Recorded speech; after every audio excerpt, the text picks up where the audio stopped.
Otra cuestión sumamente importante en el caso Jesucristo es su afirmación de ser Dios. A lo largo de la historia, sobre todo a partir de la Ilustración, son diversos los autores que sostienen que en realidad él nunca afirmó ser. Incluso algunos ubican esta afirmación de la divinidad de Jesucristo en el siglo III o IV. Es casi un lugar común decir que Constantino fue el primero en el que, manipulando el concilio de Nicea o usando su poder, logró que se afirmara la divinidad de Jesucristo para favorecer a su imperio. Esto solamente se puede decir que es mentira, porque cualquiera que lee los evangelios situados en el siglo I, la datación de los evangelios cada vez se acerca más a los hechos que los evangelios narran. Por ejemplo, hay evidencia científica de que el evangelio de Marcos podría haberse escrito en el año 50 después de Cristo, es decir, 17 años después de su muerte. Y esa es una versión que existe, lo cual todavía podría hacernos retroceder aún más, porque si en el año 50 el Evangelio ya está escrito, quiere decir que existían borradores antes, o podían haber existido. Como sea, no hay razones científicas válidas, históricas, para negar que él afirmara ser Dios. ¿Y dónde aparece esto? Cualquiera se preguntaría, ¿acaso en los evangelios él dice, yo soy Dios con esas palabras? A ver, en primer lugar hay que entender que todo lo que Cristo habla está en el contexto de la religión judía, de la religión monoteísta revelada en la teofanía, especialmente la teofanía que aparece en Éxodo 4, donde Moisés recibe de Dios este nombre que es yo soy el que soy, Yahvé, lo que se conoce también como el tetragrama divino, porque está hecho de 4 letras.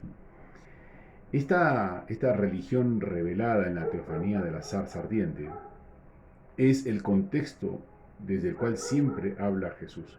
Jesús pretende reivindicar la religión del Padre, la religión de Dios, del Dios de Israel.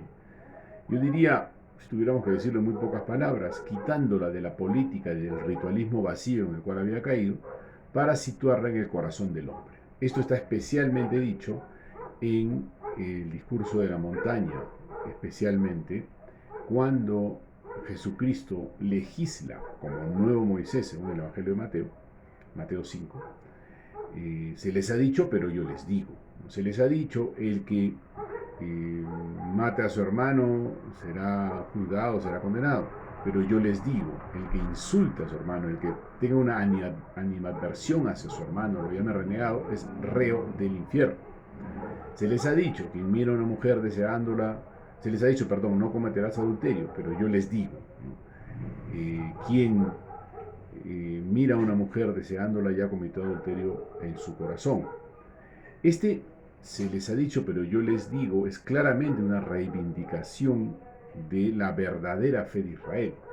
Pero hay que tener en cuenta que el que legisla esta vez es Jesucristo mismo, no es Moisés.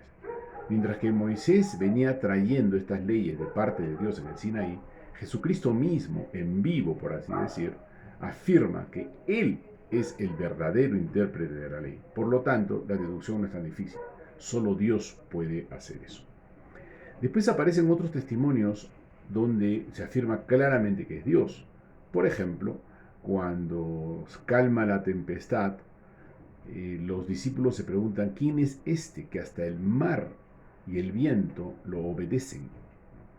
Esta idea también muy semítica de aquel que domina el caos se refiere directamente a Dios.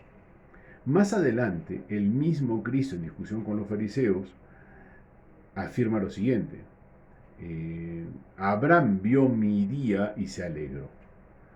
Los que están escuchándolo, fariseos, conocedores de la escritura, le dicen lo siguiente, ¿no tienes ni 50 años y has visto a Abraham? Y Jesús contesta una cosa muy fuerte, muy sólida. En verdad les digo, antes de Abraham yo soy. Y después está también la diatriba donde él dice, la reina de Saba vino a escuchar la sabiduría de Salomón. Y yo les digo, aquí hay algo más que Salomón. Yo soy más que Salomón, más que Abraham. Eso solamente puede ser Dios, Dios mismo. Cuando Caifás le pregunta, dinos de una vez si eres el Mesías, el Hijo del Bendito, Jesucristo contesta de una manera que podríamos decir casi técnica. Tú lo has dicho, yo soy. Ojo que la formulación de Caifás es clarísima. Tú eres Dios, tú afirmas ser Dios. Y él contesta, yo lo soy, el Mesías, el Hijo del Bendito. No es solamente un título mesiánico, es un título divino. Y para reafirmarlo, cita el Apocalipsis de Daniel. Verán al Hijo del Hombre subir al cielo y a los ángeles subir y bajar sobre él. Esto de acá, tomado del Apocalipsis de Daniel, se refiere a un personaje que aparece en esa narración que se llama el Hijo del Hombre, que es el título que Cristo usa para mencionarse a sí mismo. Este, como un hijo de hombre, se eleva de la tierra y se va a sentar al costado del anciano y le dan todo el poder, ¿no? Entonces la afirmación de la divinidad ahí también es clarísima, no está dejando dudas. Tal es así que la reacción de Caifás es: ha blasfemado. ¿Qué necesidad tenemos ya de testigos? Es reo de muerte, porque se llama a sí mismo Dios. También en otra parte del Evangelio, ahorita no digo las citas de memoria, pero se puede buscar fácilmente, los fariseos están por apedrearlo, ¿no? De hecho lo odian, lo quieren matar, y Cristo les dice, muchas obras buenas he hecho, ¿por cuál de ellas quieren apedrearme? Y los fariseos contestan, no te queremos apedrear por ninguna obra buena, sino porque tú, siendo hombre, te haces a ti mismo Dios. Los mismos fariseos reconocen claramente que Jesús afirma su divinidad. Otro pasaje importantísimo está en Juan 17, Juan un poquito antes, ¿no? 16, 17, en el discurso que les dice a sus discípulos, ¿no? Cuando él habla al Padre y dice, por ejemplo, que sean uno como tú y yo somos uno. Fundamentos de la Trinidad, de hecho, se paso. Entonces, es difícil, si uno toma en serio los evangelios, negar que Jesucristo, Jesús de Nazaret, haya afirmado desde el inicio de su predicación ser realmente Dios, el Mesías y Dios, que es efectivamente la diferencia radical con todos los mesianismos previos a él. Los mesías previos son todos vengadores, guerrilleros en contra del poder, en este caso romano, como fueron guerrilleros contra el poder de los griegos, o contra el poder de los persas, o contra el poder de los babilonios que los suprimieron, o incluso de los egipcios. Este Mesías reivindica para sí ser Dios mismo. Otro pasaje importantísimo es la parábola de los viñadores homicidas, donde se narra toda la historia de la salvación.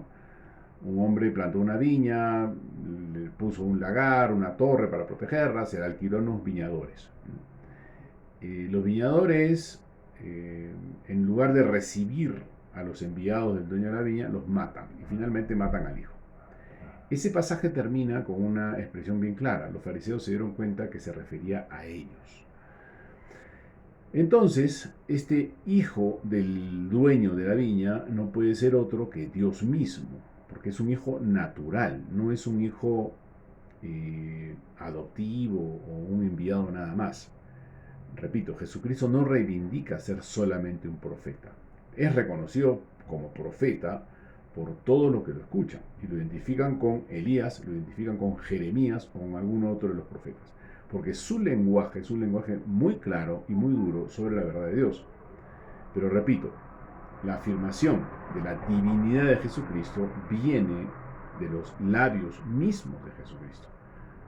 Yo he revisado varios de los argumentos en contra y honestamente creo que es muy difícil, vuelvo a repetir, que se niegue que él haya afirmado ser Dios. Si él afirmó ser Dios y realmente existe históricamente, la cuestión se traslada, como ya he dicho la vez pasada, a una cuestión personal, ¿no? Porque si es Dios realmente, ¿qué otro sentido hay para la vida humana que buscarlo y seguirlo? Y en esto se funda toda la radicalidad del cristianismo. Toda. Todo lo que el cristianismo ha hecho a lo largo de la historia está fundado sobre esa realidad humana y divina de Jesucristo.